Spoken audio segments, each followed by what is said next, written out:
noot do. Kolmas lahtine keel. Noot re. Kolmas keel, teine aste.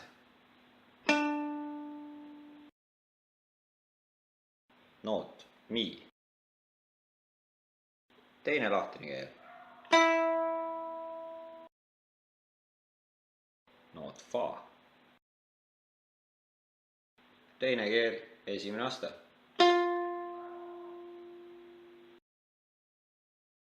Noot sol. Teine keel, kolmas aste.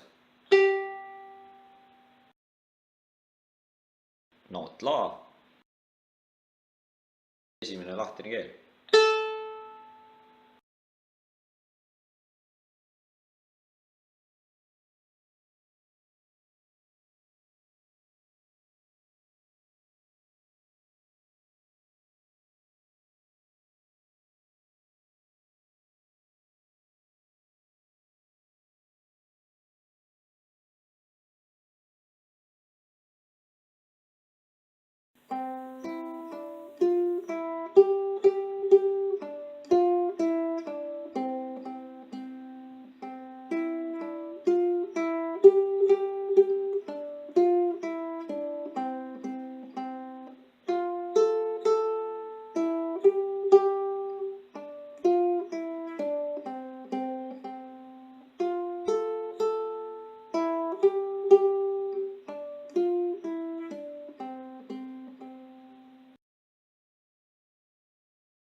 Kas ongi olemas ainult noodid do, re, mi, fa, sol, la, si, do?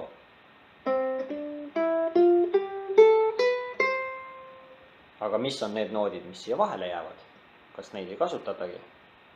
Selline küsimus tekib küll. Helidele meeldib koonduda mingi tugipunkti ümber.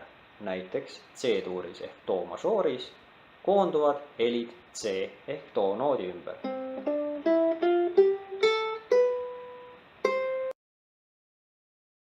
Iga astmetraadi vahe on pool tooni.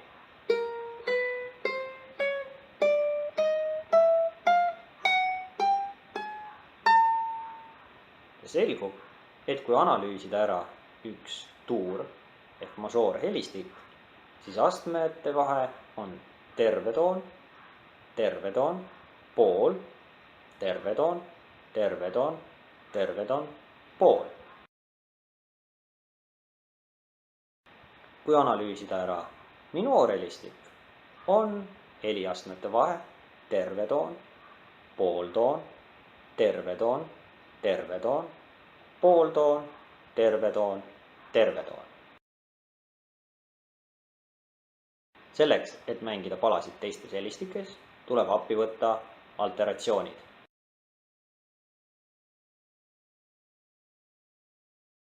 Dies kõrgendab nooti pooltooni, bemoll madaldab nooti pooltooni.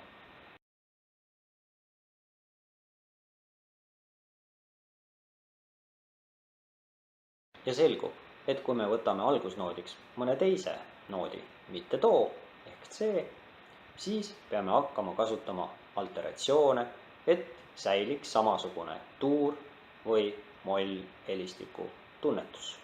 Sol mažooris ehk G-tuuris me peame kasutama nooti fa dies. Sol, la, si, do, re, mi, fa dies, sol. Selle jaoks, et alteratsioonid lihtsamini meelde jääks, kirjutatakse nad noodivõtme järele ja neid nimetatakse võtmemärkideks.